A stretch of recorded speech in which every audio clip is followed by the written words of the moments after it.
சின்ன மருமகள் சீரியல் இன்னைக்கான எபிசோடில் தமிழ் வந்து கருப்புக்கிட்ட வந்து சொல்கிறாங்க. எங்கள் அம்மா வந்து எங்கள் அப்பாவை பார்க்க ஜெயிலுக்கு போயிருந்தாங்க. அப்போ கண்மணிக்கு பார்த்த மாப்பிள்ளையை பற்றி சொல்லும்போது அவன் வந்து வெறும் பொம்பளை பொறுக்கியான், பொம்பளை பசங்க கூட நிறைய சகவாசம் இருக்குது, இல்லாத வியாதிலாம் அவனுக்கு இருக்குது அப்படிங்கிற மாதிரி எங்கள் அப்பா சொன்னாங்க அப்படின்னு சொல்லி சேதுக்கிட்ட சொல்ல வேண்டியது நம்ம அப்படின்னு சொன்னான். நான் அவர்கிட்ட சொன்னேன், அவரும் ஊருக்குள்ளே போய் விசாரிச்சிருக்காரு. இருந்தாலும் நான் சொல்கிறது பொய்ன்னு தான் நினைக்காரு. நீங்கள் தான் எப்படியாவது இதை கண்டுபிடிக்கணும் அப்படிங்கிற மாதிரி சொல்கிறாங்க. இதை வந்து தாமரையும் கேட்டுடுறாங்க.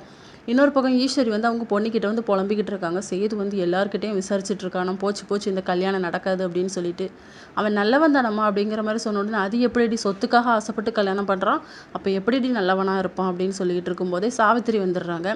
மதனி என்ன நீங்கள் ஏதோ பேசிக்கிட்டு இருந்த மாதிரி இருக்குது, கல்யாணம் நடக்காது அப்படின்னு சொல்லி. அப்படிலாம் ஒன்றும் இல்லை, நல்லாத மாதிரி நடக்கும், நாளைக்கு கல்யாணம், அது எப்படி நல்ல மாதிரி நடக்காமல் இருக்கும் அப்படின்னு சொல்லிட்டு மழுப்பிடுறாங்க. இன்னொரு பக்கம் சேது வந்து ஈஸ்வரி கிட்ட வந்து கேட்குறாங்க, கண்மணிக்கு பார்த்த மாப்பிள்ளை நல்ல பையன் தானே, என் தங்கச்சியை நல்ல மாதிரி பார்த்துப்பானா அப்படின்னு சொல்லி. அதெல்லாம் எதுவும் இல்லைப்பா, நம்ம வீட்டு பொண்ணு நல்ல மாதிரி பார்த்துப்பா அப்படின்னு சொல்லி சமாளிச்சிடுறாங்க. இதோட இன்னைக்கான எபிசோட் முடியுது.